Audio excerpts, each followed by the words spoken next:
Hey, JD here. Welcome to the Mead House. You know, over the past several years, we've brought you over 125 episodes of mead making, education, information, and entertainment. More than 80 guests have stopped by the Mead House. Professional mead makers, medal-winning home mead makers, competition organizers, experts on yeast and honey specialists have all visited to share their knowledge. The Mead House is produced for home mead makers and brewers looking for a bit of inspiration and information from the many guests and discussions we have here at the house. You can help support the Mead House by joining the Mead House Keyholder Club on Patreon. Just go to patreon.com and search for the Mead House. There's also a link in the show notes. For as little as $2 a month, you can become a key holder. We've teamed up with some great companies to provide thank you gifts for your support. So get on over to Patreon, join the Mead House Keyholder Club, and get your own set of keys to the Mead House.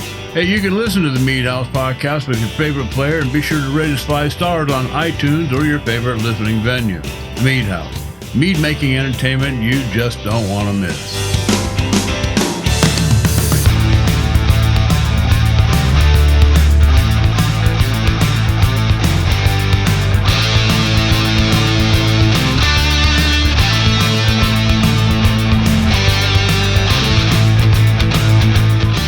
Hey, somewhere along the line, you were led to believe a cooler must be a box.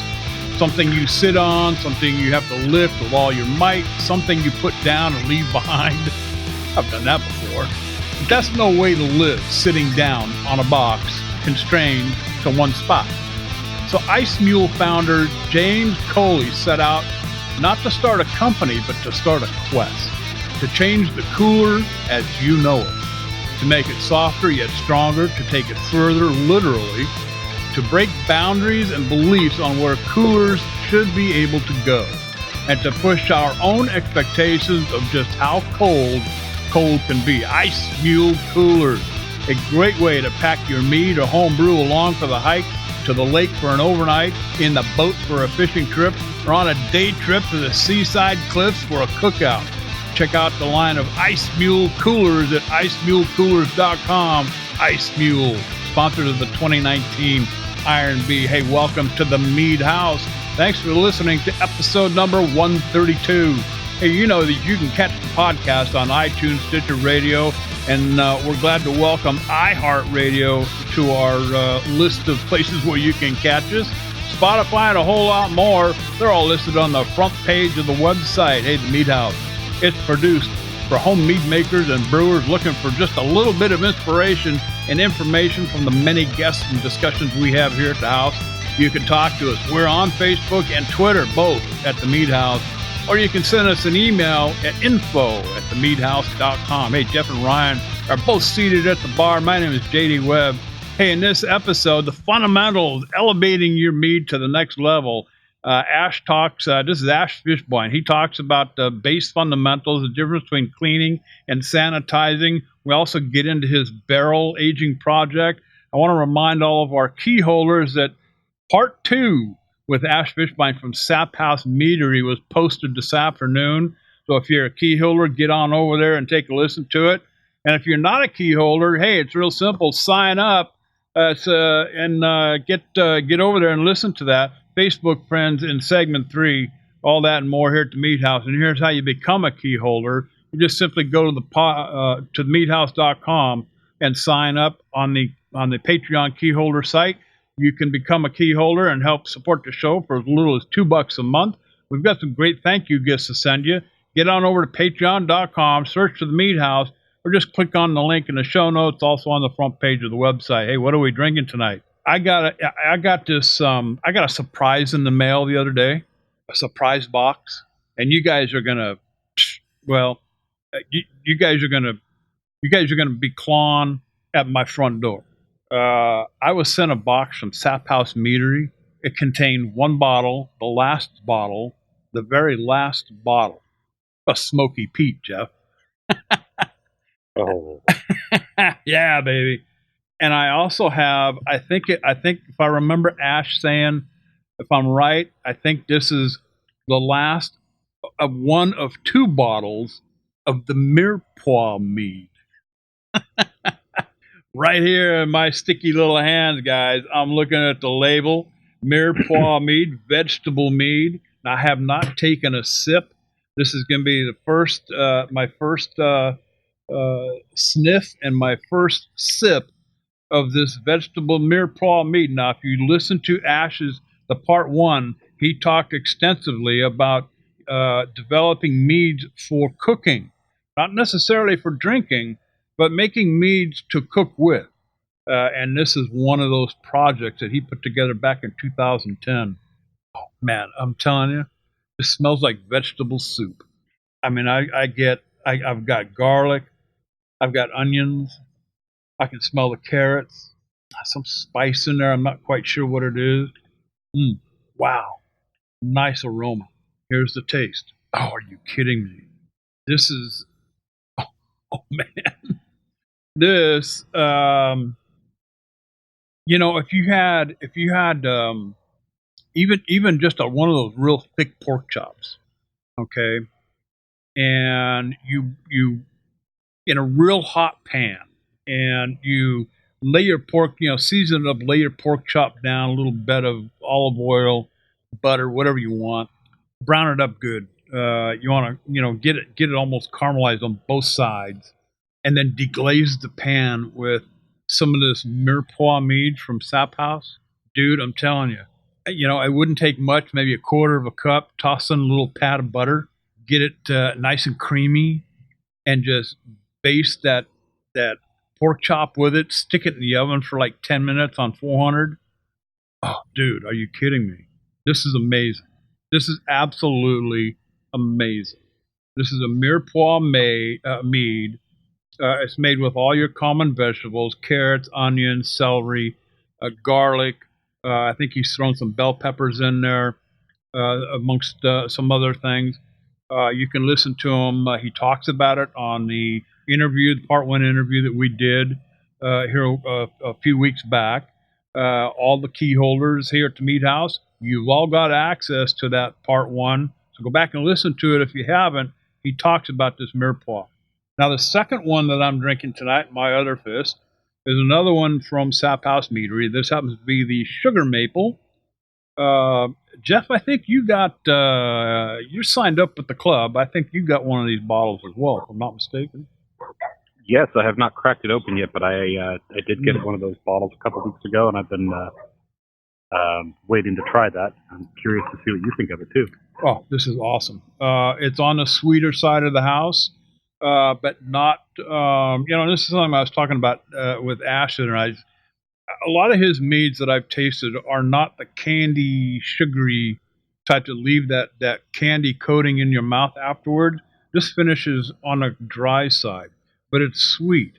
Now, it's sugar maple, but don't be confused by the name. It does have maple syrup in it, but Ash and I were talking about this particular one, and the maple syrup actually gives it a really nice mouthfeel. So there's just a very, very slight hint of maple syrup in it. Got a nice honey aroma to it. Oh, served good. If you serve it chilled, I think that's the best. I had it at room temperature the night I was talking to Ash on part one. I think it's a little bit better chilled. Mm. For me, this is a perfect little after dinner. After I have cooked my pork loin or one of those 1 inch thick pork chops, and made a little sauce, so deglazed the pan with the mirepoix. I would have one of these, sugar maples after dinner. Good stuff. So with that, Jeff, what did you put in your glass tonight? Well, surprise, surprise, I also have something from Sap House in my cup tonight. Well, I am double fisting it as usual. The first glass, not gonna not talk in circles, is something from Sap House. And Sap House not only makes really great meads, their marketing is also on point, because about 2 weeks before every time I get a shipment from the Mead Club, I get a little email from them like, "Hey, we're releasing this new special edition mead. Do you want to add this to your shipment? No extra cost in shipping. Just pay the Mead Club price for this extra bottle. And hey, if you want to get any other bottles, those ship free too with your club shipment." Oh wow! So me, I went, okay. Well, I better check this out. I better see if there's anything I need. and I found a one of his experimental meads, a jasmine mead, that just immediately like fired something in my brain because I remember back in grad school, I had this really bad habit of working at the lab really late at night, forgetting about everything, and then going to uh, running home and. Uh, used to take my motorcycle through this neighborhood on the way home that had um, every couple blocks or so had these huge stands of night blooming jasmine, and you could almost like feel the cloud of aroma as you drove through it. It was just that sweet and that fragrant and that powerful. So I was like, oh, jasmine sounds really interesting. I should try this one. So I've got a glass of the jasmine experimental batch, and it's not as fragrant as the night blooming jasmine that I was so taken with in grad school. Of course, that's 10 years worth of memory, so that could be entirely flawed by now anyway. But it's still got a nice nose. There's honey. There's just a light little bit of floral. It's I would call it off dry. It has like a touch of sweetness to it, but it's warm on the palate, so to speak. It's got the slightest tinge of alcoholic bite that's not unpleasant. It's just kind of there, and it's got a little bit of acidity at the end too that just finishes very crisp and clean. Yeah, I get the jasmine, especially over the mid palate. The honey is there. The two they're both subtle flavors and they play really nicely together. So this is just a nice little treat. My other glass is, I believe it's one of Ryan's. It's from a green bottle that was just labeled Trad. Mm-hmm. And yeah, that's one of mine. That's a traditional. What kind of honey went into this?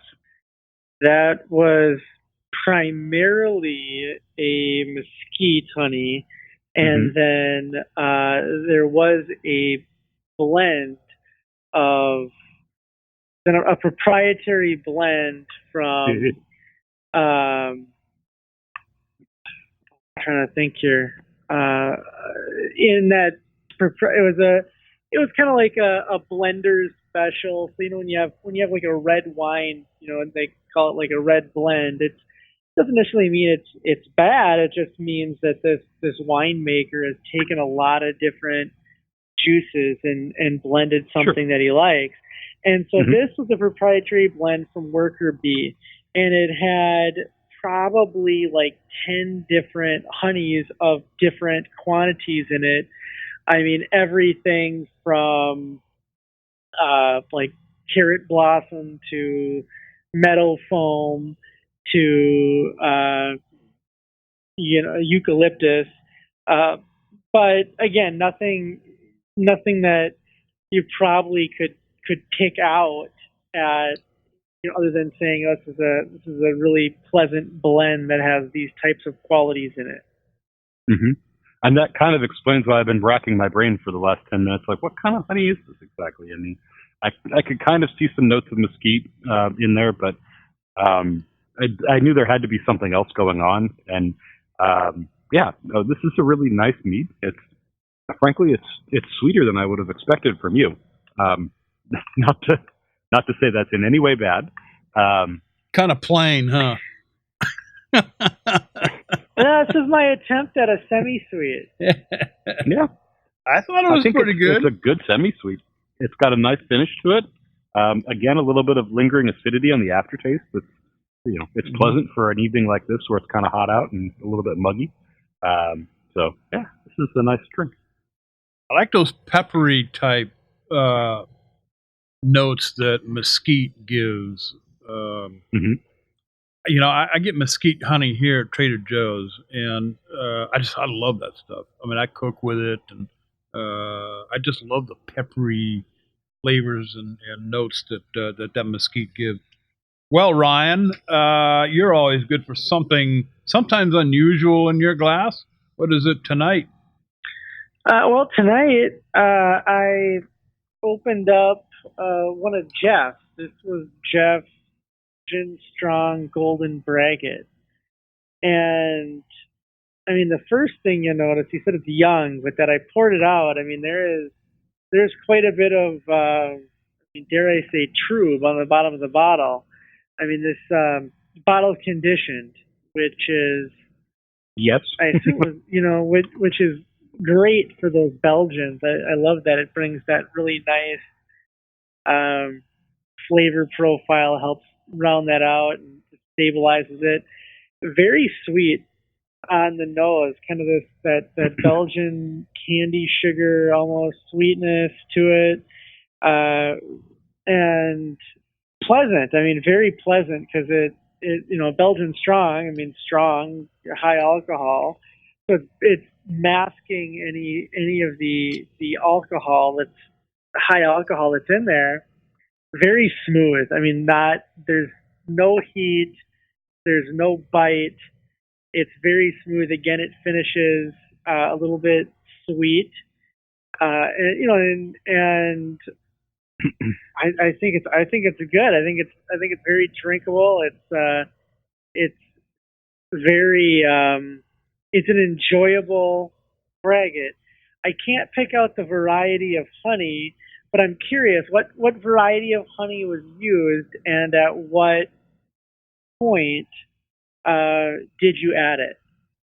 So actually, I added blueberry blossom honey to that one, and I kind of took a page out of JD's book and added it after High Krausen. So it was still technically in primary, but after the really aggressive part of primary had kind of calmed down. Yeah.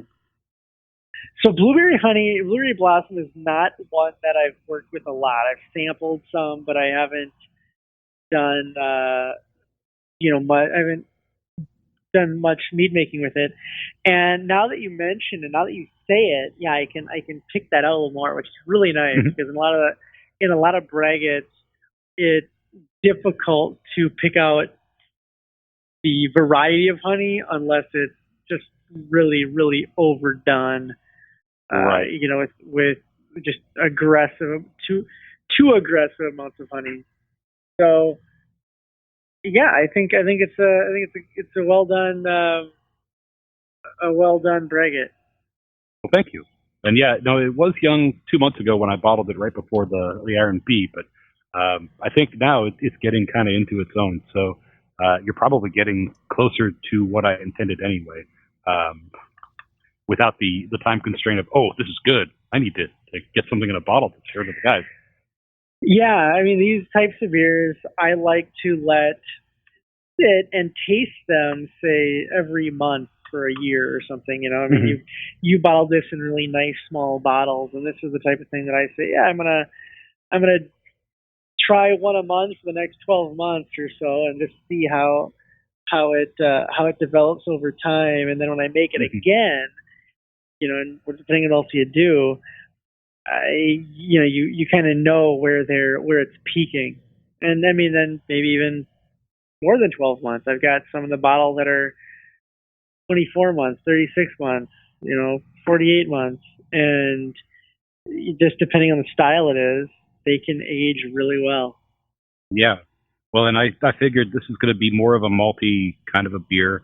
I used Pilsner malt, but I used a lot of it. And I used a fairly good amount of honey. I want to say it was at least 6 pounds there, and I might have added another 2 a couple days later. I need to go back and check my notes. But there was a substantial amount of honey and of malt in there. The hops were minimal to start with, and I don't know if they're going to hang out for very long. But they were all kind of a aroma addition anyway, instead of a bitterness. So I'm kind of anticipating those might fade out a little bit, and we'll kind of see how it goes. Now it's fairly light in color, and you said you used Pilsner malt, or Pilsen malt. So did you do a short boil, or let me start. Did you start with malt extract, or were you using all grain? Yeah, I did use a Pilsner malt syrup instead of all grain, and rather than bring it to a boil, I actually just took it to 180 for about 30 minutes. That was kind of a hop stand / what do I want to say, pasteurization,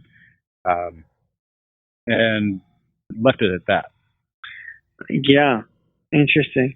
So, I've got a lot of Pilsen malt, and me too. And I was thinking, I haven't done one of these in a while, but we are talking about um, doing some braggots or some styles that go well with braggots, some styles that age well. And one of the things that it's kind of on the list. I don't know how far up I'm going to bump it, but of doing a barley wine braggot. Mm-hmm. Mm-hmm. And one of I haven't made a lot of barley wine, so I don't know how traditional this style this is of a barley wine style, or if it's ultra orthodox, or if it's just one of many ways to do it.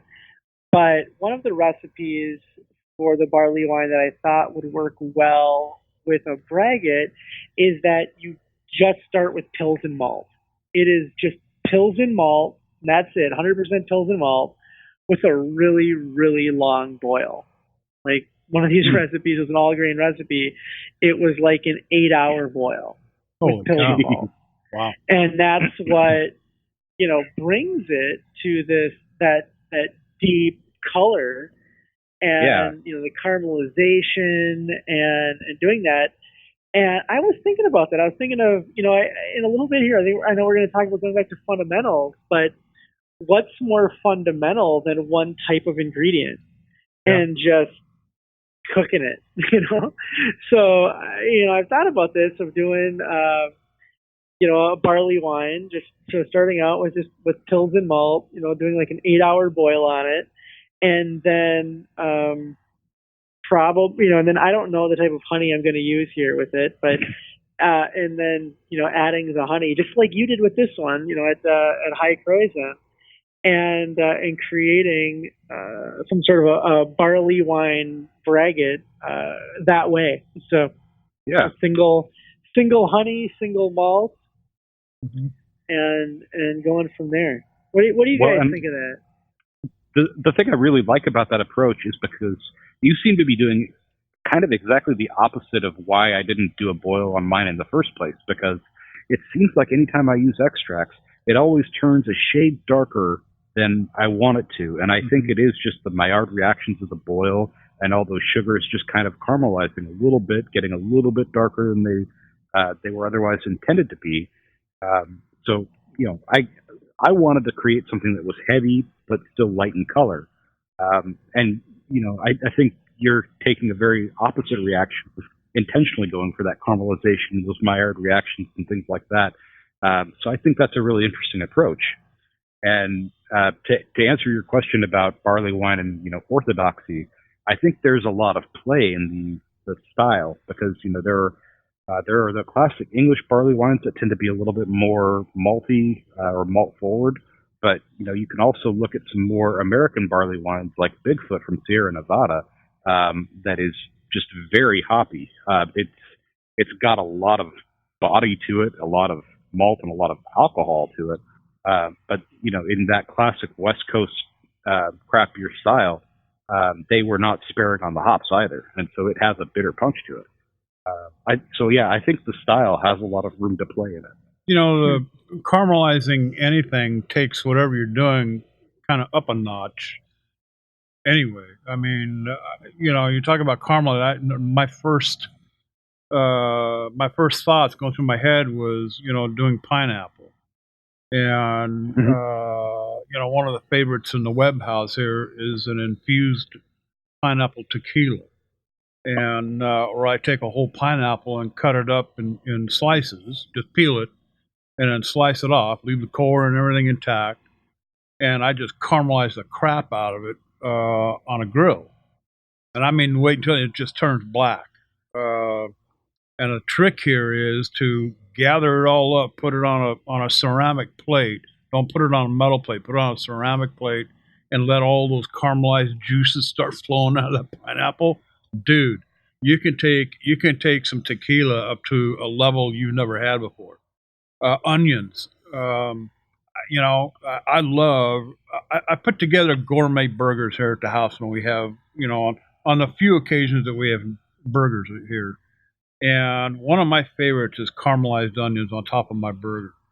and I'll take a couple of sweet Maui onions and cut them up real fine.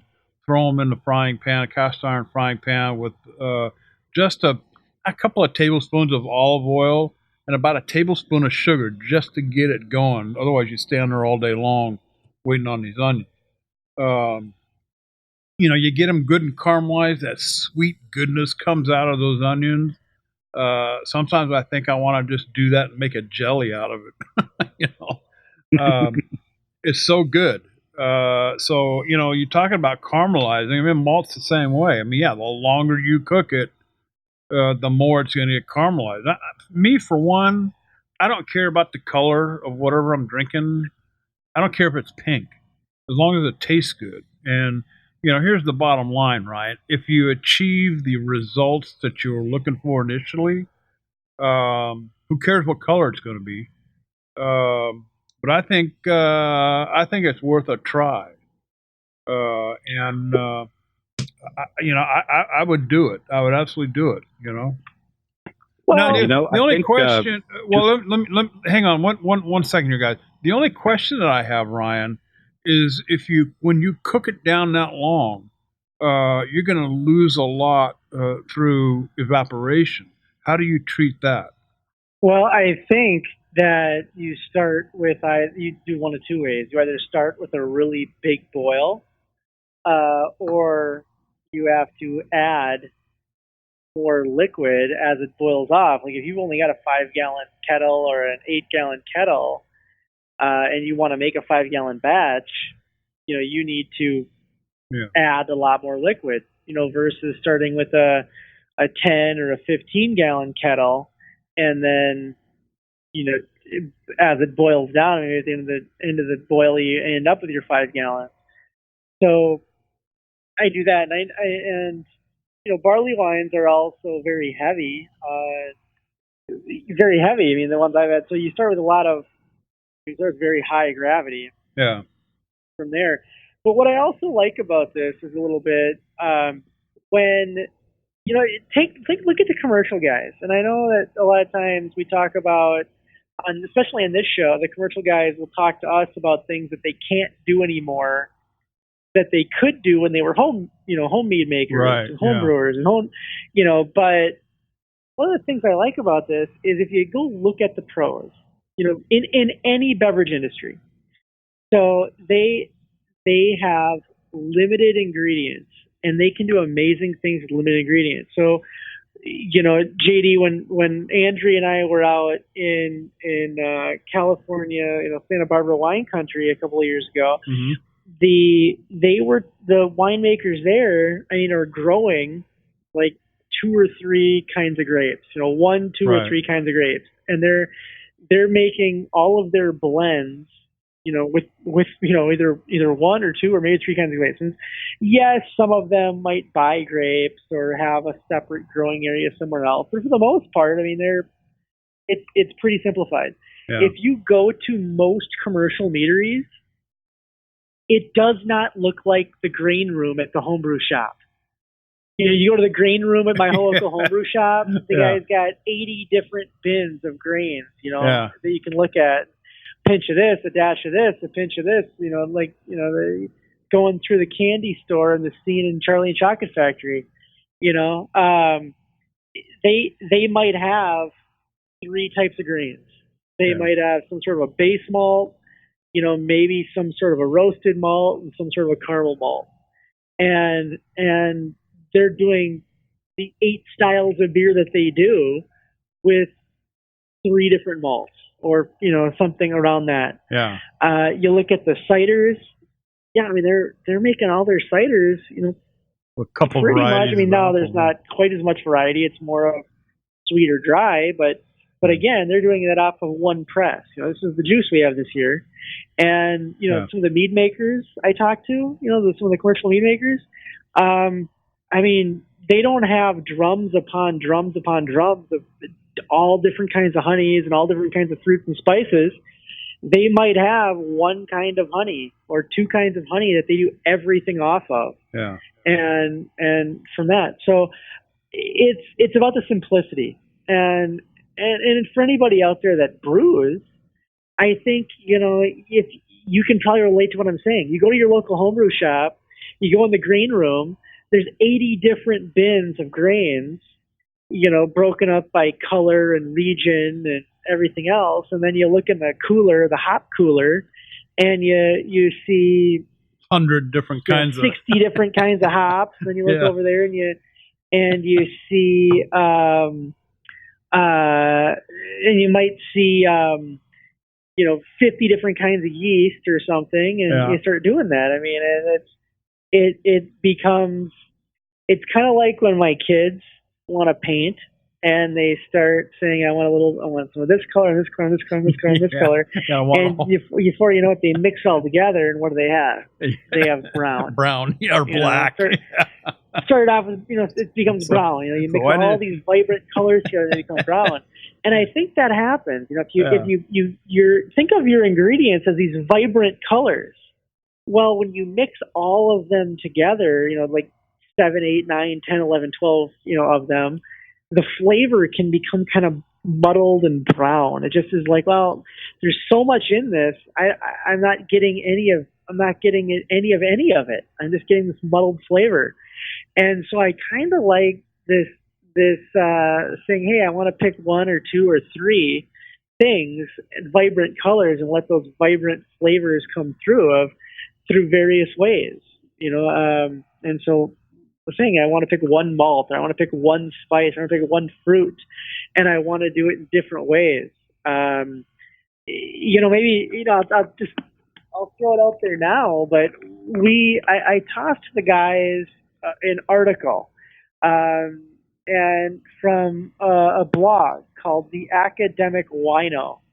I mean, if you want to sound sophisticated and drunk, there's a way to do it, right? Yeah. The Academic Wino. And it was a great piece. It was about the influence of oak chips added at various stages of winemaking on sensory characteristics of wine. So, there's like a $15, journal title right there, right? And it talked about using oak at different types of wine. The author did 4 different tests. One was a control wine with no oak chips added. One was during alcoholic fermentation. One was added during malolactic fermentation, and one was added post with 1 week of contact time. Yeah. And the results were pretty astounding.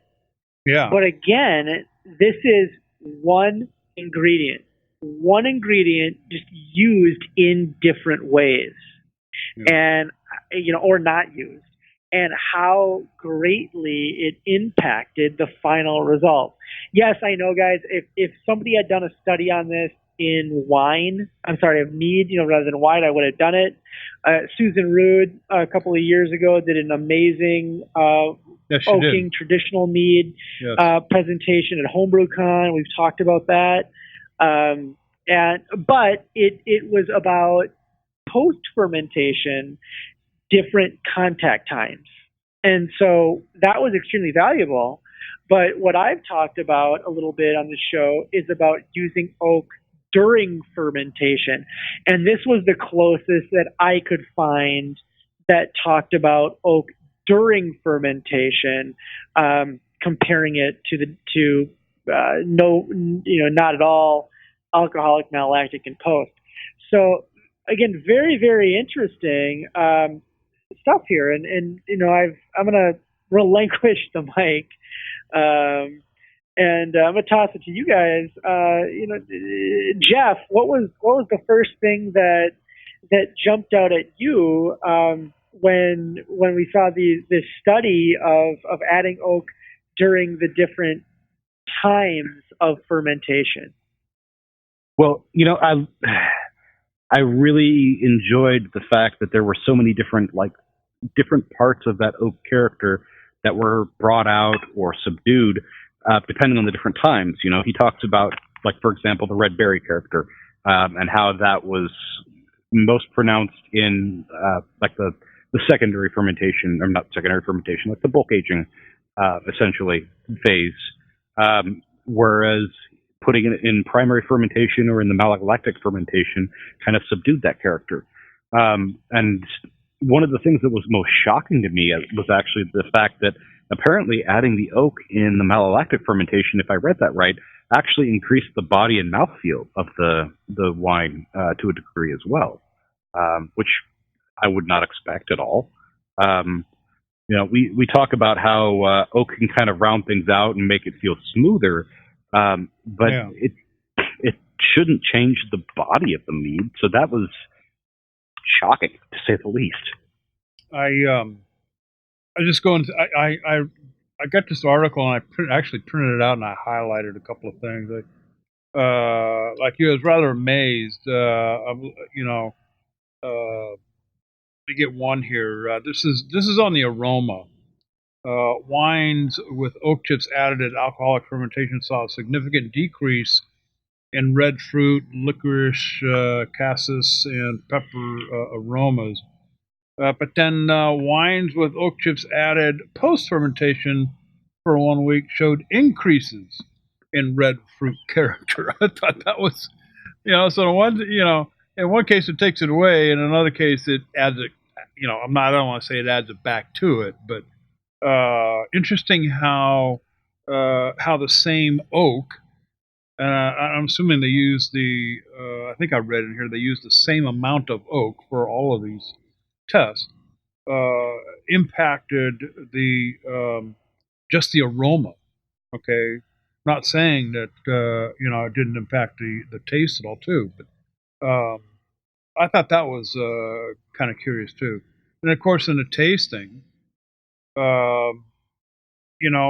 again, the oak chip wines.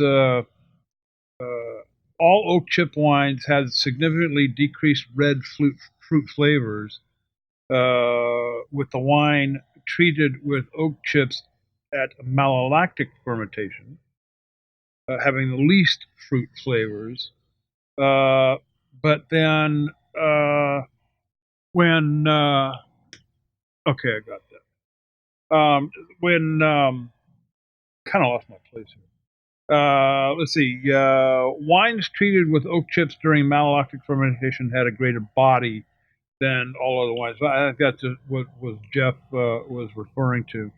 I think it's an interesting study on the treatment of oak, or the treatment of wine with oak chips.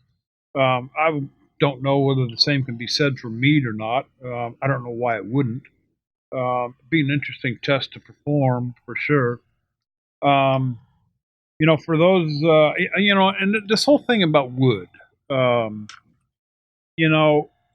was remarking to Ash Fishbein at Saphouse Meadery in this second part here that we just uploaded to Patreon for all of our key holders that, since I started doing this, and I did a ton of research learning about mead and, where it started, who was making it. And I found very, very, very few discussions on oaking or oak barrels or anything like that. And it hasn't been that long ago. So, whether this is a new phenomenon about this whole oaking thing. Now, obviously, people have probably been, storing meads in oak barrels for quite some time, especially if you go to Europe. But I guess in the totality of things, I think it's a relatively new, kind of a new thing. And I'm having fun with what I've been able to do here.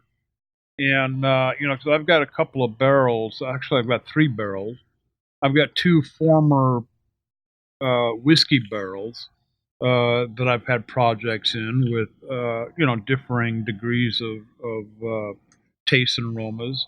And then the third project I've got in a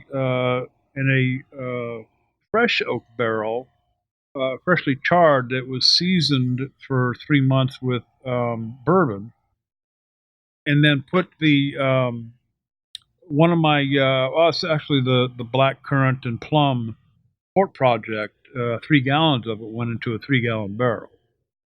10 liter. I think it's 10 liter barrel, if I'm not mistaken. And I've been tasting it as it goes along, and my how things have changed. Now it started out with some French oak initially. I can still taste that French oak, but now it's starting to pick up some characteristics of that white oak.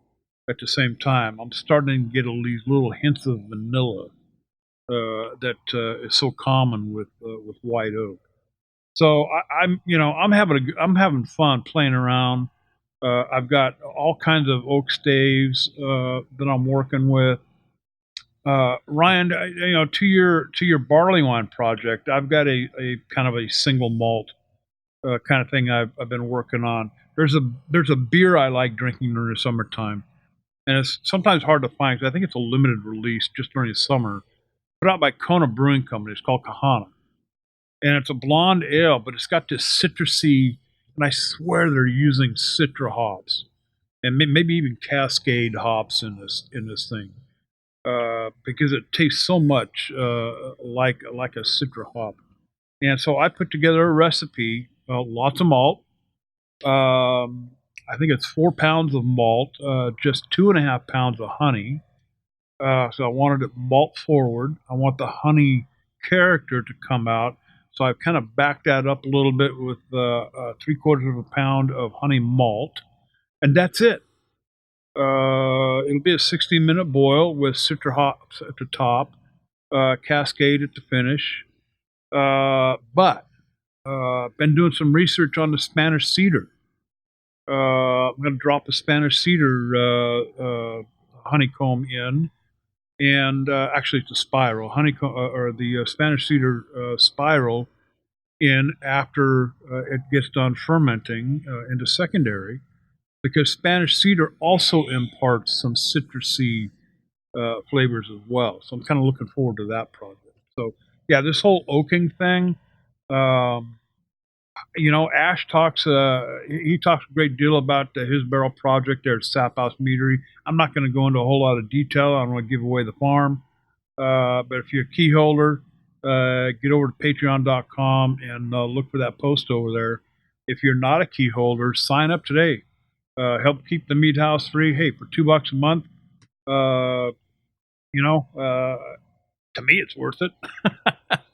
So, yeah, what I was gonna say is that with this different characteristics coming from different times that you use the oak in the wine, and I'm assuming that most of that's going to carry over to mead. I would look to do something similar, or something similar to using oak at those different stages. Yeah. So, for example,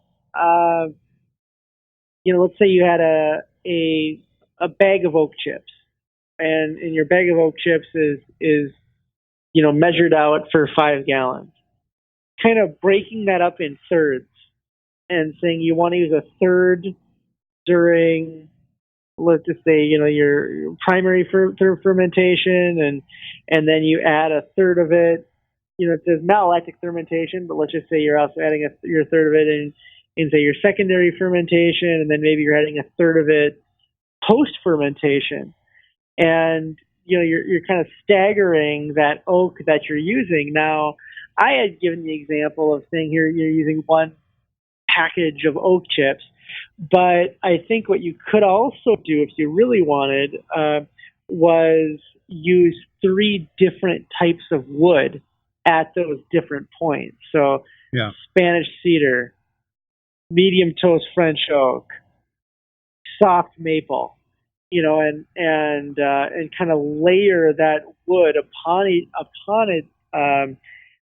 that mead at those different points when different things are being pulled out of it. I'm doing something similar with this Scotch ale that's ready to come out of the fermenter. However, I'm using the same kind of wood.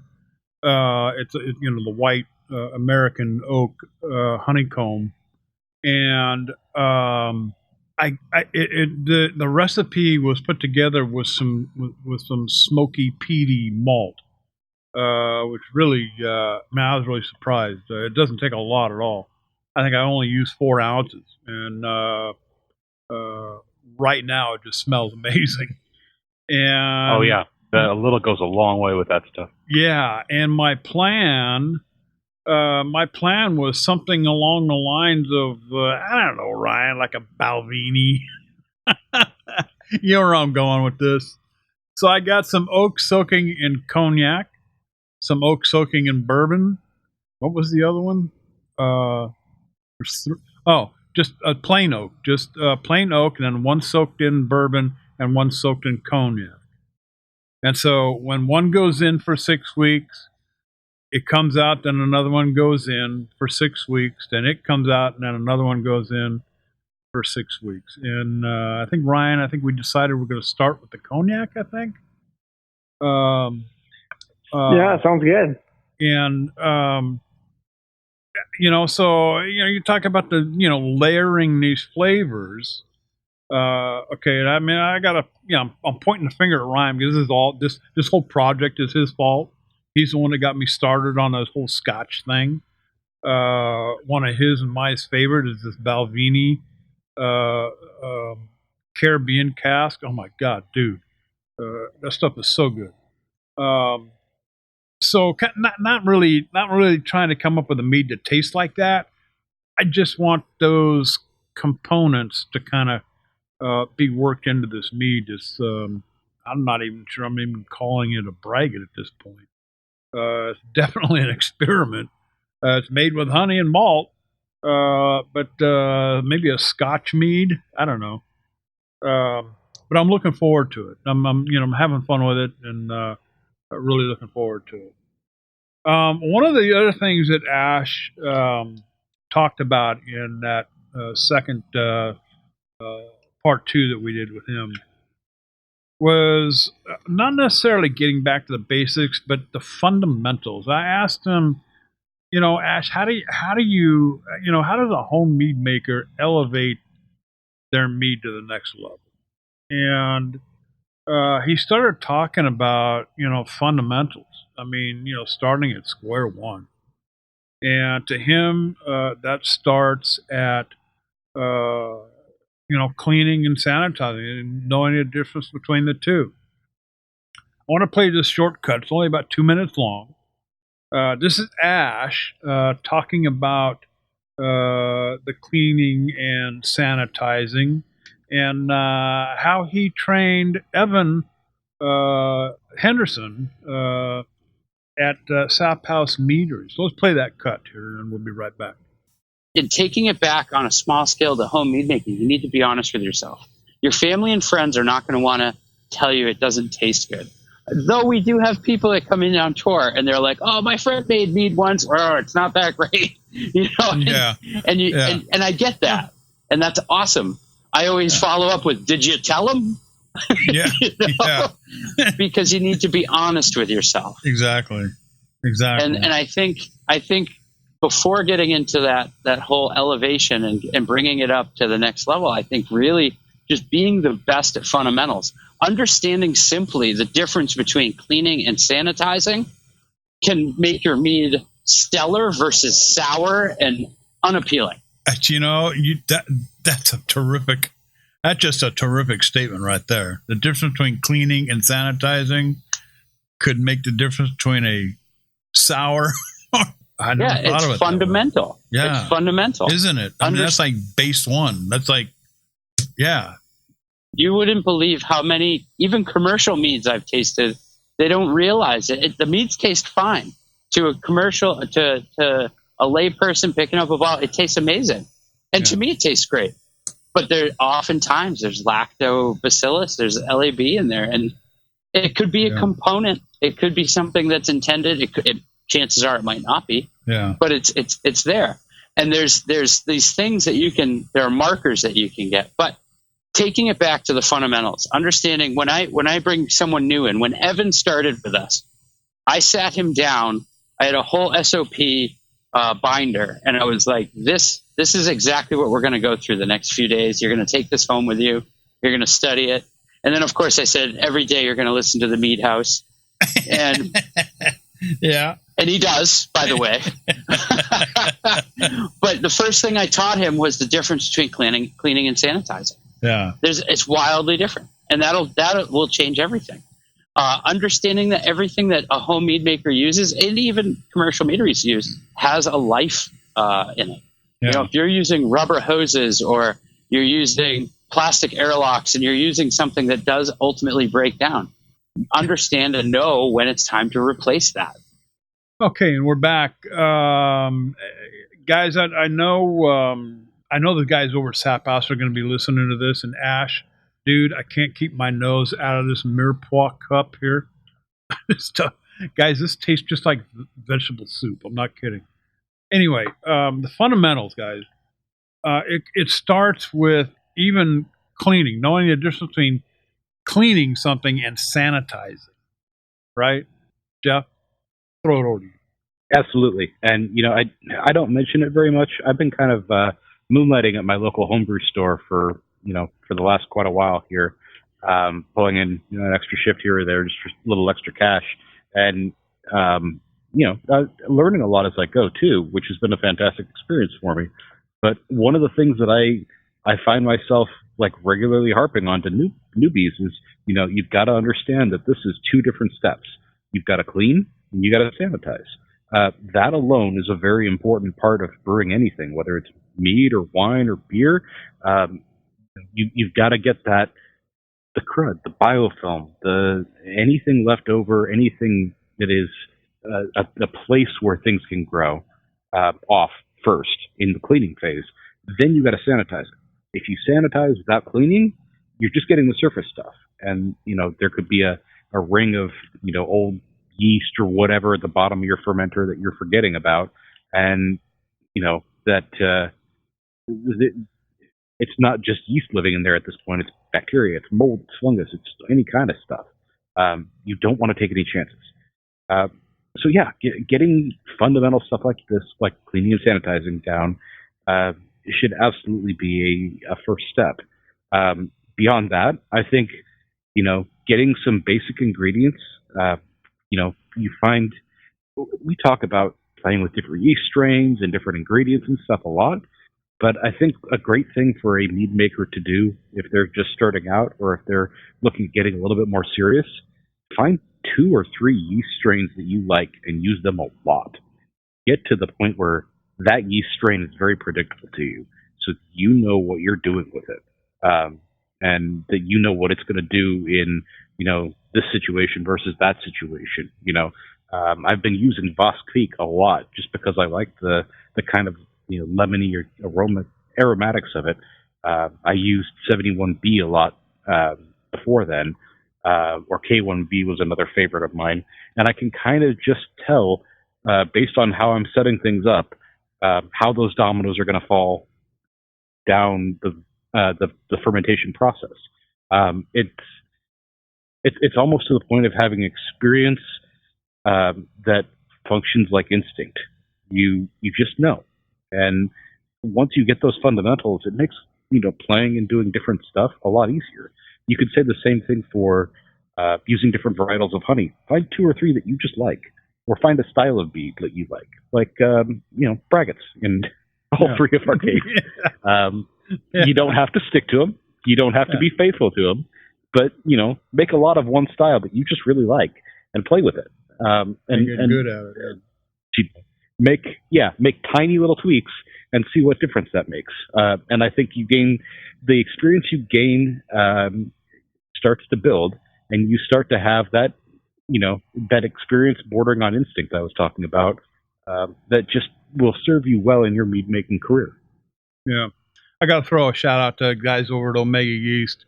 I was over at my home brew store, one of the 3 in my neighborhood, and Sean, one of the kids that works at Kid, I mean, he's like, maybe 30 years younger than me.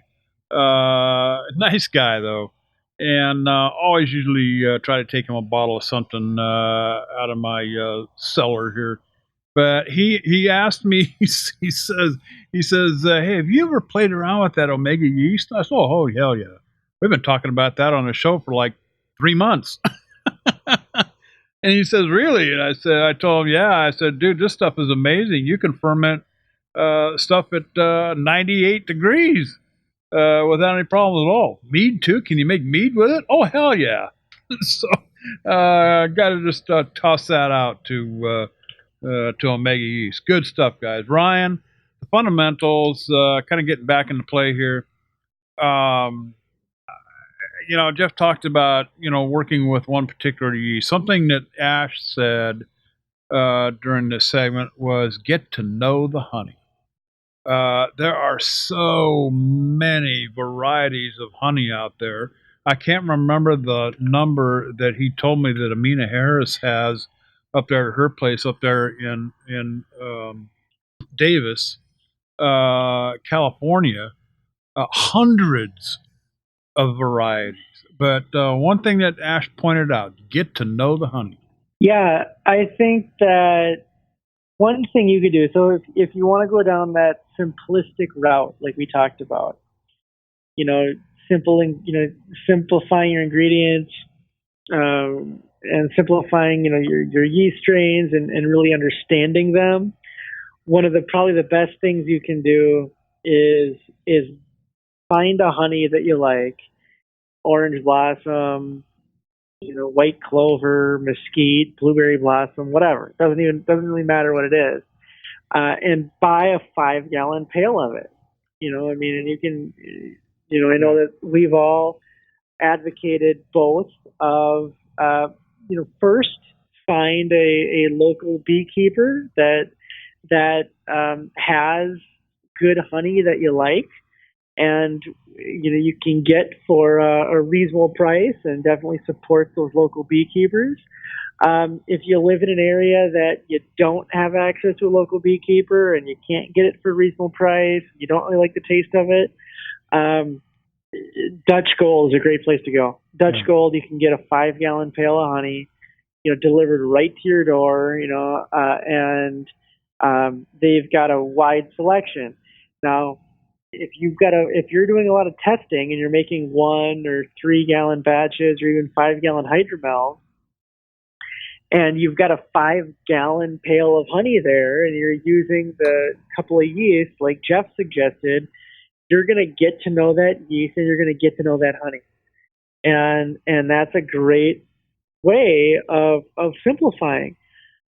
I think that is a good way to do it. I think that there's a lot. We work with agricultural products, so we're working with honeys that are going to change year to year. We're working with fruits that are going to change year to year. Even your hops and your grains, if you're using those, are going to change year to year. The spices are going to change year to year. So it definitely is part art and part science. And depending on the equipment you have and the way that you want to take it. But yeah, an absolute great way to build your basics is to do that. I'm also going to mention that the less you do to your mead, the less opportunity there is to introduce contamination or oxidation.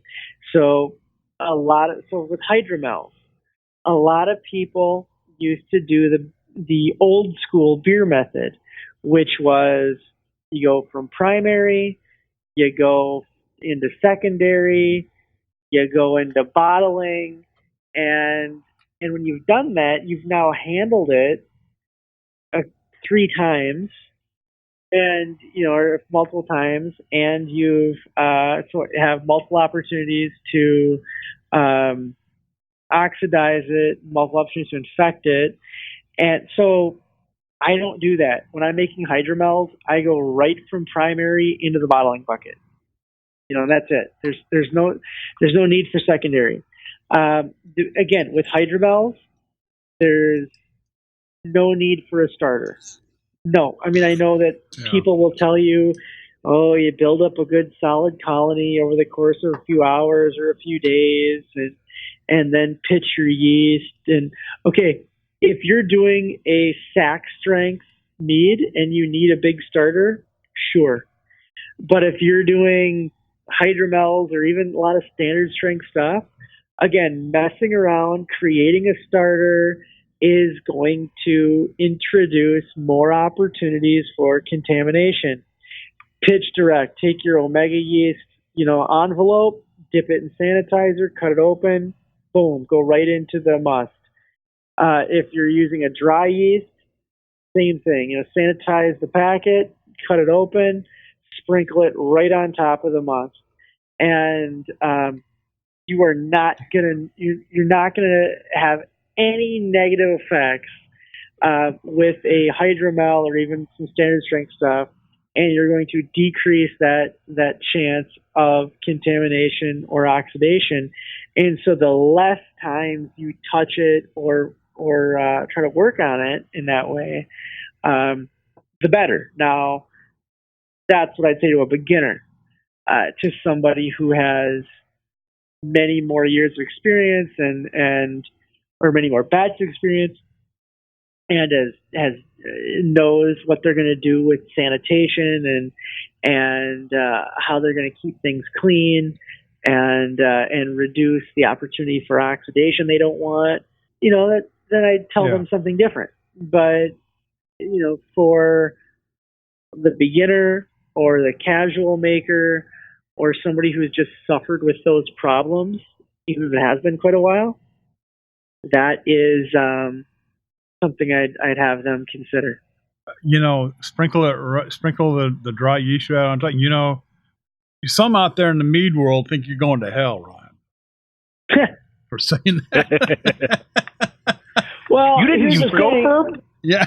I've like I said, if you're trying to get a something that's got the Plato equivalent of a 22 ABV potential, absolutely you need that starter. Yeah. But if you're trying to ferment something that has an 8% or a 10% potential, I've sat down with the guys at these different conferences from Lalaman, and they create. I mean, you go to HomebrewCon, go to any other big conference where these guys are presenting, and they're going to say, no, we've designed that yeast for you to sprinkle on top. If you're doing something at less than 1070, I'll say, if you're doing something less than 1070, don't do anything to it. Just cut it open and sprinkle it on top, because they have designed the yeast to be able to do that so that you don't mess with it, you don't fuss with it, you don't screw it up, and it just goes right to work. I understand that, 20 years ago, people were saying the worst meads ever came from people who just sprinkled yeast on top and tossed in a handful of sun-made raisins and shook it up and hoped for the best. Yeah, I understand that, but just like how cars have evolved over the last 20 years, so has yeast. And the technology that the yeast companies are using now is designed for direct pitch, even the dry stuff. Even the dry stuff. And don't forget adding that quarter cup of acid blend too at the same time. Oh my God. Anyway, so hey, let's spend the rest of our time we got here left. Let's talk to some Facebook friends. I've been working on another project here for the Mead House that has it's been quite involved. So I did not do my homework today or yesterday or the day before. So I'm going to rely on Jeff and Ryan. I know they probably got some backed up, but it's always fun to talk to our Facebook friends out there. This is where we try to answer some questions just solely based on our own experience, no formal expertise. The three of us here at the Mead House have varying degrees of experience in this whole mead making thing, and that's what we kind of draw from. It's what we've done in our own Mead House. So if it works for you, fine. If it doesn't, that's fine too. And with that, let's start off. Jeff, I know you've got some backed up from a couple of weeks, probably. Go ahead and start us off tonight. Yeah, this one is, no surprise from Reddit. User T-Bone Capone 232 says he has a question about racking too soon to secondary. So I'll read the post here. It says, we can sit here and discuss what might have went wrong. I know where the faults were. But here's the scoop, and I'm going to give it to you. I suspect my sizer hit secondary too soon as my yeast activity is low. My gravity is still not where I'd like it. Among all the possibilities you have to start up activity. Could you just pitch new yeast into secondary and risk finishing dry with back sweetening if needed? If not, why so? So the first thing this brings to mind when he says pitch too soon to secondary, yeast activity is low, and it's not where he wants it to be, it doesn't sound like he moved to secondary too soon per se. It sounds like he's dealing with a stall. Does that sound kind of on the level with you guys? Could be, without knowing temperatures and other conditions. Could be. Ryan? Yeah, there are some strains that I've worked with in the past that have a tendency to stall and, need some slight agitation to get going. So with Mead, you're not, this is beer yeast, that I'm talking about. And with Mead, you're not, depending on what you're doing, you're not so much worried about oxidizing the malt. So you don't mind stirring it around. And so my question is he doing kind of some of the degassing that is naturally going to just make sure that yeast stays in suspension, and helps it, if that's what was happening. Yeah, I agree. What do you think, Jeff? Well, yeah, I would say that there's definitely an absence of degassing, probably. I would say if you've racked it and it's not where you want it to be, you could try pitching some more yeast. But if you're dealing with a stall, that may or may not help. You probably want to look at other factors, and that could involve degassing it. Like Ryan suggested. I know I have had significantly fewer problems with stalls since I started doing regular degassing, especially in primary for that first week, than I had beforehand. It was a dramatic change for my mead making process. You should probably check your pH, see if acidity is too high, because the yeast don't like it when it gets too acidic in there. And again, that's partially related to degassing. Yeah, and I would try ramping up the temperature maybe a little bit, seeing if that doesn't kickstart things. Keep it mixed up and agitated, as Ryan said. Maybe kick in a little bit more nutrient and go from there. Yeah. Yeah, I think that the other question is when people say, I moved to secondary, or they want to move to secondary quickly, is why? What is the reason that you want to move it over so quickly? I know that there's kind of some of this older best practices that said, oh, you want to move it over right away. You don't want it to sit on the leaf. Get it off the leaves. Yeah. There's, when I've looked at studies, now not all these are beer studies. Some of these are wine studies. Sorry, not all these are mead studies. Some of these are beer studies. Some of these are wine studies. The effects of leaving the wine on the lees or the beer on the trube, for an extended period of time, say a week, from saying like a week longer or up to a month longer, has very little impact on flavor, if at all. And so, think about, a lot of people, they want to do things really fast. I have to do it right now. I have to do this right now. I have to, get it going. I'm not sure why. I'm not sure why they are so concerned about it. I mean, you can let it settle, or let it kind of go, and then you can move it over.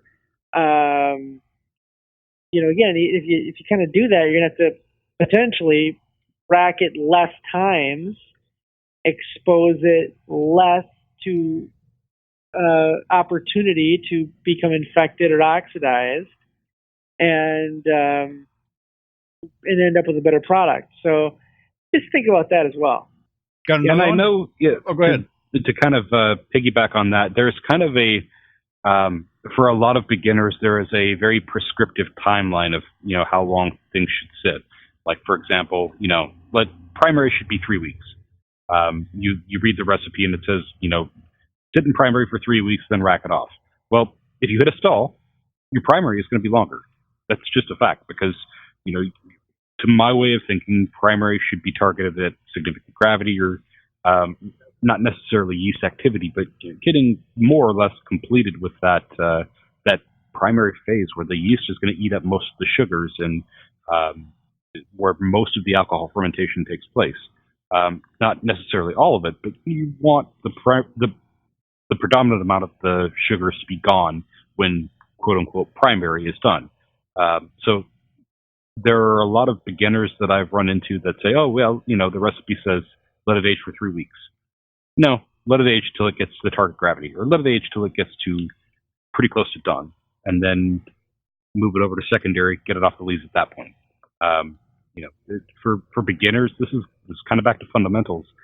You kind of need to learn your yeast. You need to learn if it needs to be babied, how long it's going to take to digest this amount of sugar, and how quickly it's going to take off, things like that.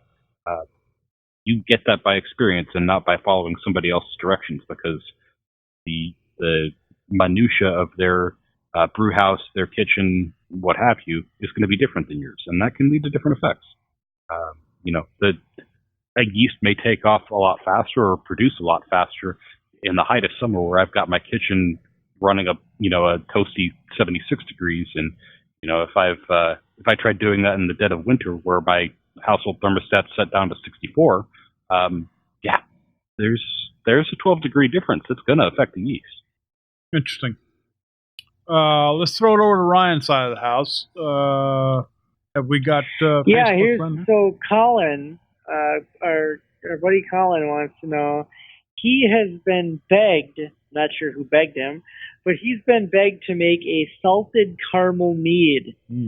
And he's figuring on a dark bochet, but he wants to know how to add the saltiness to the mead. He wants to know if he should do it during back sweetening, during fermentation, or if there's another way to make something taste salty, without adding salt. He doesn't know what he's doing here. And frankly, I'd kind of be the same way. I've never used salt before, or thought about using salt. There's a beer style called Goza, and it was popular maybe a couple of summers ago. I think I've seen it fade a little bit lately here, which is kind of a tart salted ale. And the salt in a Goza is typically added either at the end of fermentation or post fermentation, and kind of going through and talking or hearing from some other folks that have done something similar. It sounds like the way that they've used salt, because some folks have done some salted bocets before, has been to do it on the back end. I dug into this one a little bit, and where they've treated it the way that they would add a spice or something, or an herb, post fermentation, almost kind of like that dry hopping. Well, the salt's obviously going to dissolve, so you dissolve the salt in some sanitized water, boiled water essentially. Boil some water, then dissolve some salt in that, and then add little bits until you kind of like a bench trial, until you get the salty flavor that you want.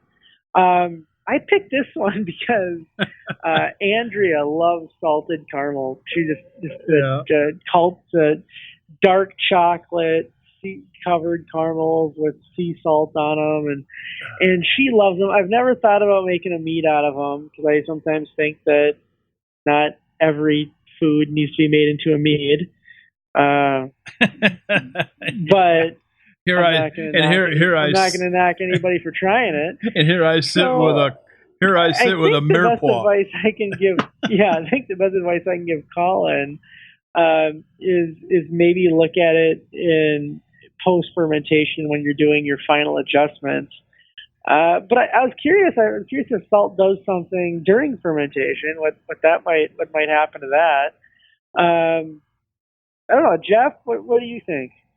So, I've not really tried any saltwater fermentation. Although, believe it or not, that is on my list of stuff to try. It's not very high on the list, so it's kind of back burner list. That said, when I think about doing like a saltwater caramel, or not a saltwater caramel, a salted caramel mead, I look at it like this. If you look at the little candies we're talking about, they've got like, half a dozen little grains of salt on them, and it's big chunky salt that you bite into, and it's got that crystalline toothiness to it. It's literally a pinch of salt, if that. And I think that's the approach we want to take. We probably want to do this, like you said, right at the end, right before you bottle, and you really just want a hint of it. And now, I don't know if any of you guys used to watch that show with Alton Brown, Good Eats. Oh yeah, love that show. Yeah. He did a really fantastic job explaining why salt and caramel play together, because the salt will actually block your receptors for some of the bitterness that comes from the caramelization process. So you perceive less bitterness when you have a little bit of salted caramel as opposed to just straight up caramel. Right. So yeah, I think really you just want a hint of salt, if any at all. And maybe, this is way outside the box, maybe you don't even want to salt it. Maybe you want to control the way it's presented. Present it like a margarita in a salt-rimmed glass. Dude, you just stole my freaking answer. Great minds, man. Great minds think alike. I was sitting here. Serve it up like a cocktail. Dress it up. Have a little salt rim. You don't even need to salt the whole rim. Just give it like a quarter of the rim, dip in some salt. Maybe garnish it something pretty. Little. Pink I don't know salt. how you would garnish that, but it kept all-time rhymes. People drink first with their eyes, right? So make it look nice, and people go, "Ooh, this is classy." Yeah. All the time, Ryan sitting there talking, I'm thinking, I got the answer. I got the answer, dude. Just salt the rim of the glass. I got there first. Yeah. Oh, wow. That's funny stuff. All right, Jeff. Honestly, I don't have a clue on how to do I'm just going to leave it right there. Salt the glass. That's my best answer for a salted caramel. The caramel mead part is not the hard part. The hard part is the salt. So Jeff, throw it back over to your side of the table, bud. You got another one there? Sure. This one, I don't even know how to pronounce this username. The user's name is spelled IKSNIZAL. He asks, how long is too long to wait to add fruit? Can you... So he says, this might be a word question, but I'm wondering how long is too long to add fruit? If you have something that's finished and aging in a 5-gallon carboy for 6 or 9 months, and then you taste it and decide, I wish that had more strawberry, can you just rack onto another carboy of strawberries? Or is it likely to ruin the whole batch? Is it better to just make another batch and blend the two to your liking, or just enjoy the way it is? In my case, I made a strawberry rhubarb, and the rhubarb is stronger than I'd like. I thought maybe racking onto strawberries might not be bad, but maybe I'm better off just blending with something else I have aging. Thank you for your insight. So what do you guys think? Is it too late to add fruit? Hell no. Fruit? Hell no. Rack it over onto some more strawberries. Shouldn't be a problem. Short and sweet from JD, and I completely agree with them. That's it. I think you've got two choices there, and both of them are equally valid. Number one is rack it onto strawberries and no problem there.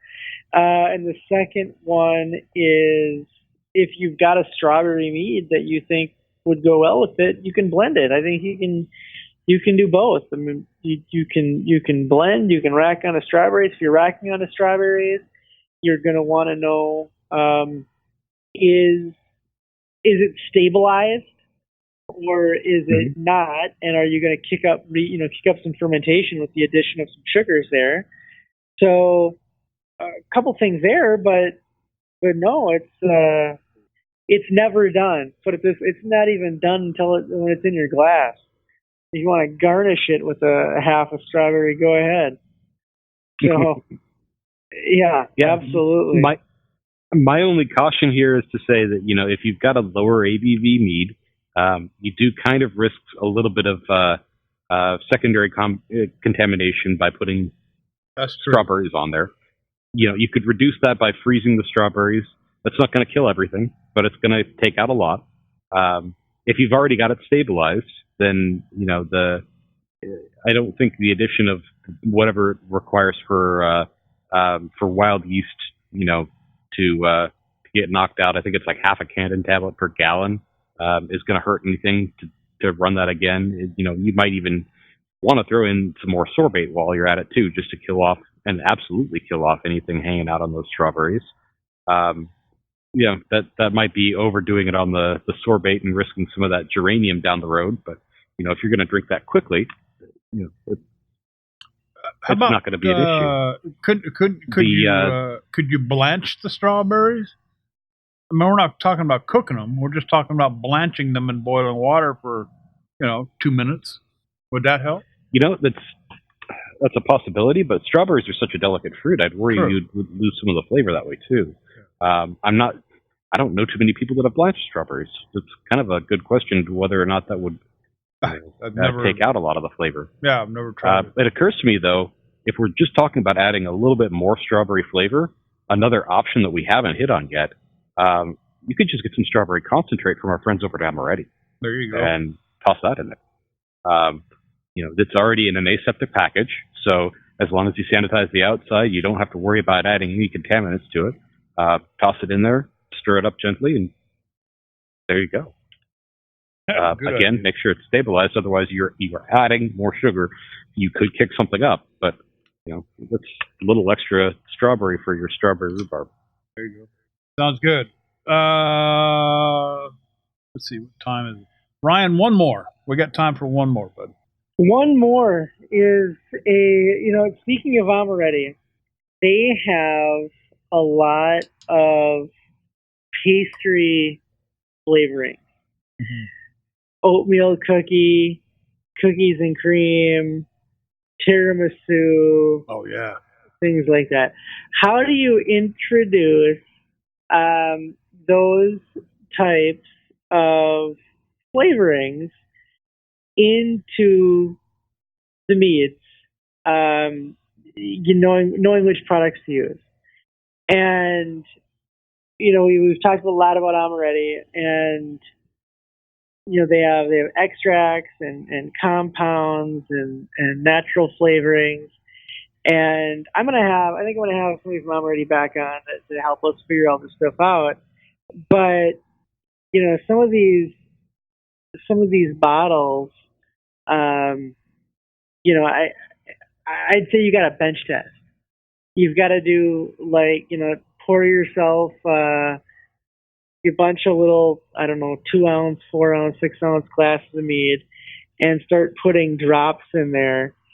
And I'll tell you that I think using some oatmeal cookie extract might be better than trying to rack your traditional onto fresh baked oatmeal cookies. Yeah.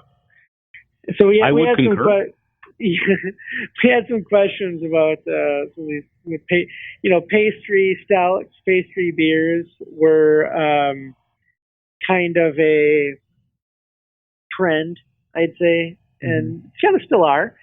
But maybe I think a take off that a couple of folks were asking us about pastry meats. How do you make a an Oreo flavored mead, or a banana bread flavored mead, or a tiramisu flavored mead. And I'm thinking about Amaretti here, and using some of the different products, their extracts and compounds, and I'm going to forget all the names here, but the different products, and bench testing those to get the flavor you like. You ever thought about making a tiramisu or maybe a Pepperidge Farm pirouette flavored mead? As much as I love tiramisu, I'm a big fan of tiramisu, and usually the wife and I will get one for dessert at our couple of favorite Italian, and we're talking legitimate favorite Italian restaurants out here. No, I haven't, because a lot of that introduces to, kind of goes to a sweeter side of things that I'm not that inclined to do. Although, I'm gonna sit here and say that I love tiramisu. I love tiramisu because I get about 3 or 4 bites of it, and my wife gets to finish it off. That being said, I'm not opposed to giving it a shot, but I like the way, rather than, I keep thinking about this one. This has been a long time ago. I read this in some forum that I read where this guy's making beer. And the ingredients run the gamut for a lot of these guys. One guy dumped an entire chocolate cake. Frosted, the whole 9 yards, German chocolate cake into the boil, of his beer to make a German chocolate cake beer. Well, apparently it worked. That keeps popping up in the back of my head. I think there's an easier way, and I think Amaretti's the answer. Or extracts in general. If you can accomplish, going back to that strawberry mead. Jeff, if you can buffer up that strawberry mead, bounce that thing up to some more of that strawberry flavor. Do it with a strawberry extract rather than another 15 pounds of cut strawberries and risk the infection. That's my thought. Yeah, and it's funny that Ryan mentions stouts and Amaretti, because one of the things that I picked up at the Iron Bee was a container of s'mores extract. And I've been thinking about this for a while. I think I mentioned this last year, maybe even. Yeah. But one of my plans for the fall is to do a s'mores stout braggot. Oh, wow. Yeah. And I think the Amaretti is going to be right on the money for that, because I don't want it to be like liquid s'mores going down your throat. I want a nice stout flavor with some of the chocolate and roasty notes to it, and a nice thick body. But I want a little bit of the chocolate and the graham cracker and that toasty marshmallow kind of flavor too. So I think adding that as just kind of, a little extra thing is going to be what takes it there, I hope. We'll see. I'll keep you guys posted as that comes out. But once it gets to, October, November, and sitting around the bonfire season, that will be a nice thing to put in a glass. Wow, that sounds good. Well, hey, guys, I hear the music starting up in the background, and no, the Mead House has not hired Leonard Skinner to do our intro piece and our exit piece for us. That is not Leonard Skinner. But hey, thanks for hanging out with us. Special thanks to Ash Fishbein for spending a couple of days with me and giving us his perspective in a few interesting areas. Check out part 1 and part 2 of my sit down with Ash on Patreon. The links will be in the show notes. Hey, they're even on the front page of our website, themeadhouse.com. But in the meantime, hey, happy mead making. That's it for this episode. Ryan, flip the lights off. Jeff, slam the door shut. We'll be back next week with episode number 133 of the Mead House. We're gone.